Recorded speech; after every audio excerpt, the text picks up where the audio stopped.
Ladies and gentlemen, I just got back from watching the new Superman movie, boys and girls. It's finally out and it was freaking awesome, bro. I'm not gonna lie to you guys. This movie was so peak, man. I mean, there have been a lot of reviews about this film online, and 99% of them are, of course, really positive because, I mean, it's a very good movie. So much that I thought, you know what, I don't really do this much, but I gotta come on and, you know, stop watching the Lana Rhoades video that I was watching or whatever and put on the camera and talk about the new Superman movie, my thoughts and opinions on it, and how much I absolutely loved it. Again, what would I rate this movie out of 10? I'd probably give it a 9. There are a lot of really good things about this movie. I mean, the action, the comedy, the storytelling, the acting, again, the overall heart and hope that this film gave was absolutely insane. And again, the score was so awesome. It was so Superman. It really brought back the old Christopher Reeves, you know, John Williams score from the 70s, right? And really embodied that into a new, modern, different twist on it. I mean, there was so many great scenes where the score started to come in and you just knew, like, I was getting antsy in my seat, man. I was like, holy crap, something really cool is about to happen. Again, the movie overall was absolutely awesome. As I just mentioned, there were a lot of really positive things about it. Again, the movie just really, you know, showed so much hope, which is really what Superman is about. So much heart. And throughout the movie, you see this younger Superman constantly getting beat down and constantly, you know, told to stay down and really try and push him to the point where he shouldn't probably want to be Superman anymore. I mean, Lex literally in the movie, and this is where some of the spoilers come into play, obviously, Lex literally in the movie gets the hologram of his parents that he's been playing his whole entire life, the inspiration for why he does his thing, and gets the second half of the message.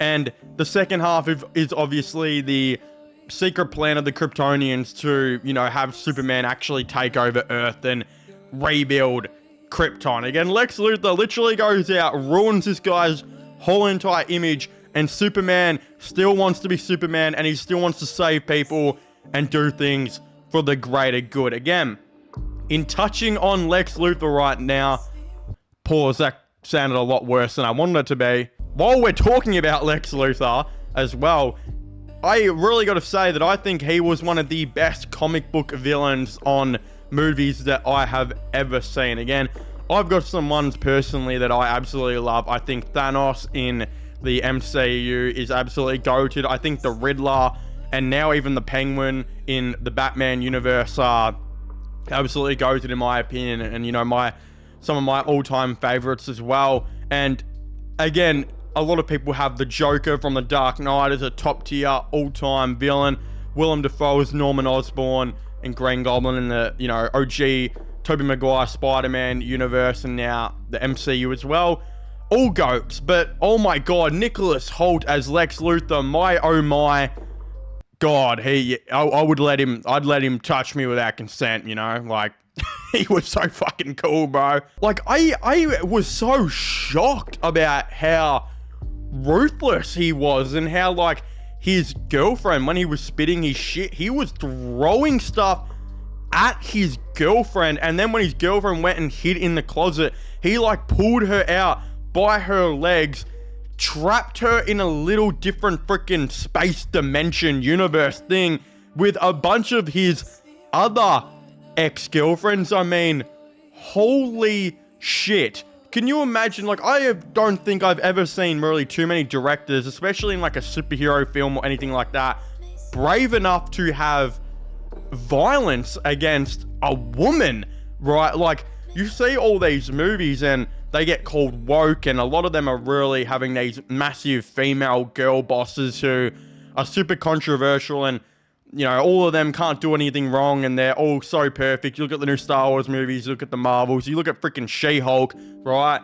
And without trying to get too political, in a world where we've got that in the last couple years, I was pretty surprised to see a director have his main villain have violence against women and entrap his freaking girlfriends in a literal little universe. What the hell, bro? They were like randomly cooking with this, man. It just shows what a villain Lex was, that he would hurt his girlfriend and trap her in a freaking universe. This guy is batshit crazy, bro. Literally batshit crazy. They nailed Lex so well, and the fact of the matter is like the whole entire plan, right? They were like, you got the Daily Bugle looking into, or not the, is it the Daily Bugle? No, that's definitely freaking Spider-Man, isn't it?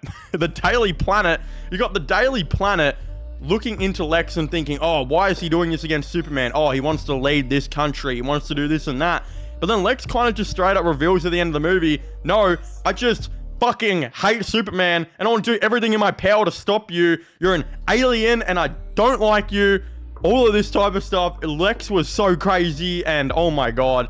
Yeah, they did him so perfect in how angry he got, and oh my god, yeah, that was insane. I mean, as I said, 90% about the movie was really, really good. There were only like a couple of complaints. I mean, first and foremost, in my opinion, there was, even though I found it really funny, and a lot of the parts I thought were so funny, like when the people who were trying to help protect their country from the military were standing there and some dude's just holding a freaking brick. That was like, random parts like that were so funny.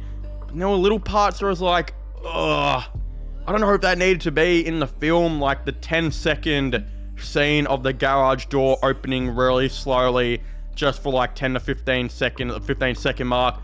You get Lois and she's kind of like, you got this really cool spaceship, but you couldn't have a faster garage door. Again, that's cool and all in cinemas, and you're gonna watch that in cinemas and be like, haha, that's pretty funny. But then you get home, and when this movie comes out on DVD and you re-watch it and you're like, yeah, I don't know, did that scene need to be in the movie? I'm not really too sure. And not that I'm complaining about this is another thing that I want to talk about, and I saw a couple people mention this actually, and it's not a complaint about me because I absolutely love it, but I mean, I saw a person or two complaining. I thought I'd bring it up in this video because it is kind of true. Every single woman in this movie was outrageously hot to the point where it became so unrealistic that I would think that having a Superman would be more realistic than the 1-to-1 ratio of every woman in this film being like crazy attractive, man. Like, you look at the chicks that were trying to get with Jimmy Olsen. Lex Luthor's ex-girlfriend is literally a model in real life. You got Rachel Brosnahan as Lois, who is absolutely stunning. You got Isabella Merced as Hawkgirl, who don't even at me, bro. Like, watching her in Instant Family back in the day made freaking 15-year-old me get way too excited to the point where I'd nearly spit garlic aioli sauce out of my private parts onto the screen. Again, watching that, and then at the end of the movie, you've got, of course, Millie Alcock coming in as Supergirl, who was, oh my freaking god, bro, she's so bad.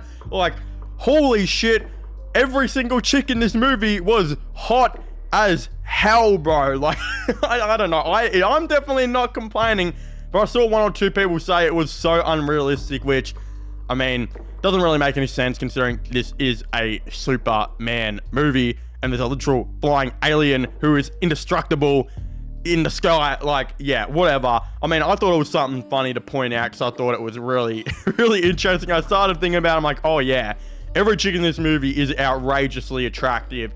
But yeah, I mean, that's an interesting thing. Again, as I said, the comedy, there was a little bit too much. I didn't really fully like it. I also might have wanted to see a tiny bit more Clark Kent stuff. I know, I mean, whether you guys like it or not, in my opinion, I would have liked a little bit more of a Batman reference or something. There was no Batman references, which, I mean, it's just like, we're getting to the point where I'm just finding anything to be negative about, and there's literally nothing. Like, it's almost a perfect movie. There's so many good things about this film that it's the best I mean, it's the best superhero film by far since The Batman.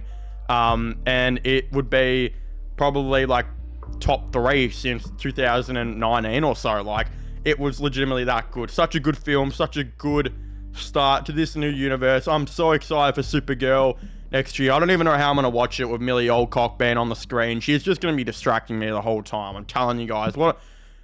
I need to get a girlfriend. But of course, if you haven't already, please make sure to leave a like and subscribe to the channel. Comment your thoughts and opinions down below.